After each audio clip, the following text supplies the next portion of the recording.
ক্ষমতার পালাবদল হয়েছে বারবার, বদলেছে রাজনীতির সমীকরণও। কিন্তু রাজপথের লড়াইয়ে তিনি ছিলেন অবিচল। গ্রেপ্তার, হামলা, মামলা কিংবা নানা প্রতিকূলতা তাকে টলাতে পারেনি এতটুকুও।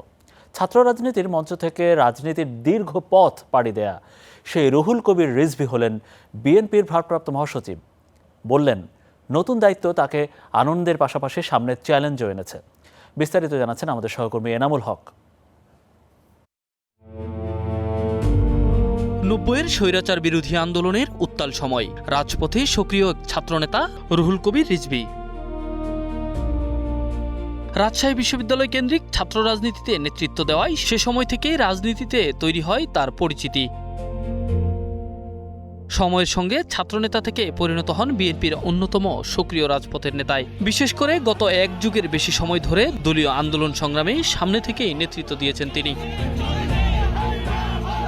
দলের কঠিন সময়ে নয়াপল্টনের কেন্দ্রীয় কার্যালয় হয়ে ওঠে তার রাজনৈতিক কর্মকাণ্ডের অন্যতম প্রধান ঠিকানা। শীর্ষ নেতাদের অনুপস্থিতি কিংবা প্রতিকূল রাজনৈতিক পরিস্থিতিতেও সংবাদ সম্মেলন, দলীয় কর্মসূচি এবং নেতাকর্মীদের সঙ্গে নিয়মিত যোগাযোগের মাধ্যমে সরব রেখেছেন দলীয় কেন্দ্রীয় কার্যালয়।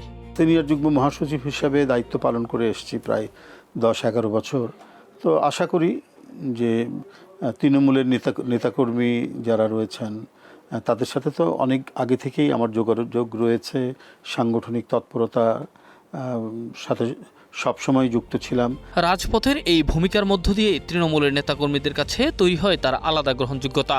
নতুন দায়িত্ব তৃণমূলের নেতাকর্মীদের প্রতিও তাকে আরও দায়বদ্ধ করেছে বললেন তিনি। দলের সাংগঠনিক তৎপরতা বৃদ্ধি, তৃণমূলের নেতাকর্মীর সাথে জাতীয় পর্যায়ের একটি সমন্বয় সাধন করা, এটা একটা তেমন। ঠিক তেমনি যেহেতু দলীয় সরকার, তার বিভিন্ন কর্মসূচি যাতে জনগণ যথাযথভাবে জানতে পারে, সেই বিষয়টিও আমাদের নেতাকর্মীরা এক ধরনের প্রচারকের ভূমিকা পালন করবে। 2016 সালে বিএনপির ষষ্ঠ জাতীয় কাউন্সিলে দলের জ্যেষ্ঠ যুগ্ম মহাসচিবের দায়িত্ব পান রিজভী। দীর্ঘদিন সেই দায়িত্ব পালনের পর গত 15 আগস্ট জায়গা করে নেন বিএনপির সর্বোচ্চ নীতি নির্ধারণী ফোরাম জাতীয় স্থায়ী কমিটিতে।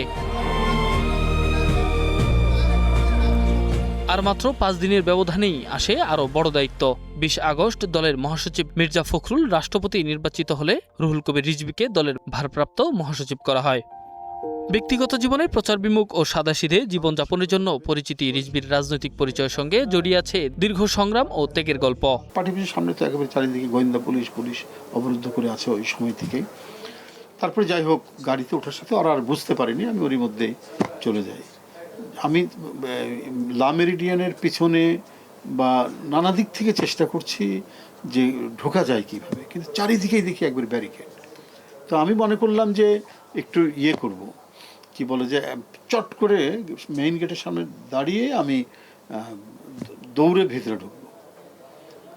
তো এই মনে করে গাড়িটা যখন মেইন গেটের সামনে আসছে, তখন চারিদিক থেকে ডিবি দেখি দৌড়ে আসছে। তখন আমি ড্রাইভারকে বললাম যে তুই দ্রুত চালাও। সামনে তার জন্য বড় চ্যালেঞ্জ দলের সাংগঠনিক ঐক্য ধরে রাখা, নেতাকর্মীদের আরও সুসংগঠিত করা এবং নতুন রাজনৈতিক বাস্তবতায় বিএনপির সাংগঠনিক কার্যক্রমকে আরও গতিশীল করা। রাজপথের দীর্ঘ লড়াই পেরিয়ে রিজভীর সামনে এখন নতুন এক পরীক্ষা দল পরিচালনার। Enamul Haque, star news, Dhaka.